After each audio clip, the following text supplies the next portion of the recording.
2024 लोकसभा चुनाव से पहले सपा ने 16 कैंडिडेट्स की लिस्ट जारी कर दी। प्रत्याशियों के नाम की घोषणा करने से पहले पार्टी ने जीत के समीकरणों को पहले एनालाइज किया और उसके बाद कैंडिडेट्स की घोषणा की। सपा की ओर से एटा लोकसभा सीट से देवेश शाक्य को प्रत्याशी बनाकर दाव खेला गया है। 2012 के विधानसभा चुनाव में देवेश पिदूना विधानसभा क्षेत्र से बहुजन समाज पार्टी के टिकट पर भी चुनाव लड़ चुके हैं, जहां वो दूसरे नंबर पर थे। देवेश शाक्य समाजवादी पार्टी की सरकार में मंत्री रह चुके विनय शाक्य के छोटे भाई हैं। देवेश शाक्य सपा के प्रदेश सचिव भी रहे। इनको अखिलेश यादव का काफी करीबी माना जाता है। राजनीतिक जानकारों की माने तो एटा लोकसभा चुनाव में शाक्य और लोधी वोट के समीकरण को देखते हुए इनको यहाँ से टिकट दी गई। अगर देवेश शाक्य की राजनीतिक करियर की बात करें तो ये दावा किया जाता है कि देवेश शाक्य 2005 से लेकर 2015 तक औरैया में जिला पंचायत सदस्य रहे। उन्होंने राजनीति और समाज शास्त्र से एमए और एलएलबी किया है। देवेश शाक्य फिलहाल समाजवादी पार्टी के प्रदेश सचिव हैं। दावों की माने तो कासगंज जिले में रहने वाले समाजवादी पार्टी के राष्ट्रीय प्रवक्ता ने सपा के राष्ट्रीय अध्यक्ष अखिलेश यादव को सलाह दी थी कि शाक्य समाज से एटा लोकसभा क्षेत्र प्रत्याशी बनाया जाए तो सफलता मिल सकती है। प्रत्याशी घोषित होने के बाद जब हमने देवेश शाक्य से बात की तो उन्होंने बताया कि इस बार एटा सीट सपा जीतेगी। देवेश शाक्य से जब हमने मौजूदा सांसद राजवीर सिंह के बारे में सवाल पूछा तो उन्होंने साफ साफ कह दिया कि भले ही वो 10 साल से इस सीट पर हैं, लेकिन उनकी जमीनी पकड़ कमजोर है।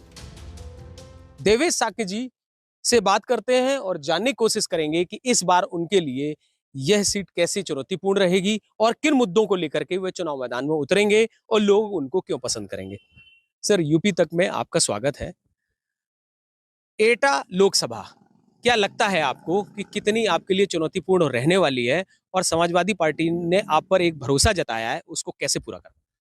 सबसे पहले तो मैं समाजवादी पार्टी के राष्ट्रीय नेतृत्व आदरणीय अखिलेश यादव का आभार व्यक्त करता हूं। उन्होंने एटा लोकसभा के लिए हमें चुना है और मैं उनको विश्वास दिलाता हूं कि ये सीट अच्छे मार्जिन से जीत के आएंगे। लेकिन एटा की जो सीट है वो राजवीर सिंह राजू भैया के नाम से बड़ी फेमस है और ये मानते हैं कि कहीं ना कहीं उनकी एक बड़ी जीत लोकसभा में हुई थी। उसको आप कैसे चुनौतीपूर्ण लेते हैं, क्योंकि अगर भारतीय जनता पार्टी ने दोबारा से उन पर भरोसा जताया तो आप कैसे मार्केट में लोगों तक अपनी बात पहुंचा? निश्चित तौर पर जब वो 10 साल वो लगातार वहाँ पे इस क्षेत्र का नेतृत्व कर रहे हैं और नेतृत्व करने के बावजूद भी उनकी लोकप्रियता हमें नहीं लगता कि एटा में है, क्योंकि मैं लगातार 8 महीने से एटा में घूम रहा हूँ और कहीं ना कहीं जो एंटी इनकम्बेंसी है तो एटा में है और उसका लाभ जरूर हमें मिलेगा। लेकिन जिस तरह से भारतीय जनता पार्टी लगातार अपने राजनीतिक दांव चल रही है, राम मंदिर का मुद्दा रहा, राम मंदिर की प्राण प्रतिष्ठा जिस तरह से हुई, लोगों में बड़ा जोश देखा गया, बहुत भारी भरकम प्रचार था। क्या लग रहा है कि इसका प्रभाव आपके चुनाव पे नहीं पड़ा? मुझे लगता नहीं है, क्योंकि आस्था सबके दिलों में होती है और आस्था के नाम पे राजनीतिकरण हो ये मुझे लगता नहीं है, क्योंकि जनता में मैं गया हूँ, पीडीए बैठकें की हैं, पिछड़े दलित और अल्पसंख्यक आदि आबादी की महिलाएं और बिल्कुल निचले पायदान पे रह रहे अगड़े भी, मैं उनसे लगातार संपर्क में हूँ और ऐसा मुझे वहाँ कुछ लगा नहीं। वहाँ के लोग सभी विकास को चाहते हैं, रोजगार को चाहते हैं, ऐसा वहाँ कुछ हुआ नहीं है। समाजवादी पार्टी की कौन से ऐसे प्रमुख मुद्दे हैं जो आपको लगता है कि उनकी नीतियां हैं जो पब्लिक तक आनी चाहिए? देखिए, शिक्षा, बेरोजगारी और चिकित्सा, स्वास्थ्य, सारी चीज़ें आप देख रहे हैं वर्तमान में क्या परिस्थिति है, बढ़ती हुई महंगाई। हम इन्हीं मुद्दों को लेकर जनता के बीच में जाएँगे और जो भी है, जितना भी प्रयास है उतना प्रयास करेंगे, जनता को समझाने का प्रयास करेंगे, क्योंकि भारतीय जनता पार्टी ने अभी जनता को बरगला के वोट पाया है। जनता के लिए किया क्या है, इनके नेताओं से अगर पूछ लिया जाए, कहाँ गई 2 करोड़ नौकरियाँ, कहाँ गए 15 लाख जो खाते में देने थे, आप जिस एजेंडे को लेकर पूर्व की सरकारें आपने बनाई हैं, वो एजेंडा तक तो पूर्ण नहीं कर पाए। अब ये क्या लेके आएँगे? मेरा यही है कि सब ठीक रहेगा। लेकिन इसके बावजूद भी प्रधानमंत्री मोदी की लोकप्रियता, लोगों से जब बात करते हैं तो लोगों का कहना है कि प्रधानमंत्री मोदी फिर से आने की संभावना है। कहीं ऐसा तो नहीं कि वो लहर कहीं आपके चुनाव को?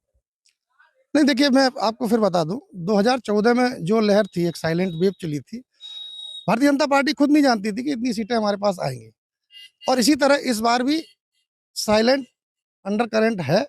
जनता बीजेपी को हटाना चाह रही है, पूरे मन में है, बस हम लोगों को थोड़ा प्रयास करना है और निश्चित तौर पे हम जीत के आएंगे और इस बार भारतीय जनता पार्टी को हटाने का काम करेंगे। कितनी जीत आप सुनिश्चित मान रहे हैं अपनी, क्योंकि एक बड़ा मार्जिन भारतीय जनता पार्टी के साथ आपको टक्कर देने के लिए खड़ा हुआ?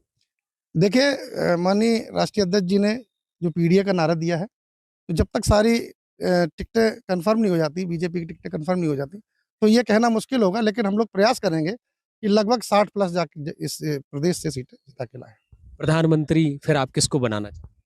अब ये तो शीर्ष नेतृत्व तय करेगा। हम तो एक छोटे कार्यकर्ता हैं। समाजवादी पार्टी की जनता के बीच में जाके अपना समाजवादी पार्टी का काम करेंगे। जो उसका एजेंडा है उस पे वोट मांगेंगे और प्रयास करेंगे कि ज़्यादा से ज़्यादा सीटें जीती जाए। Thank you. मेरे साथ थे एटा लोकसभा के भावी प्रत्याशी समाजवादी पार्टी से दिव्य साकी जी, जिन्होंने बताया कि पीडीए के फार्मूले को लेकर के अब जनता के बीच में जाएंगे और निश्चित तौर पर मंदिर एक अलग मुद्दा है, लेकिन लोगों की जो जन समस्याएं हैं वह महत्वपूर्ण स्थान रखती हैं। तो इस बार लोकसभा में बड़ी जीत सुनिश्चित करेंगे। अमित तिवारी, यूपी तक।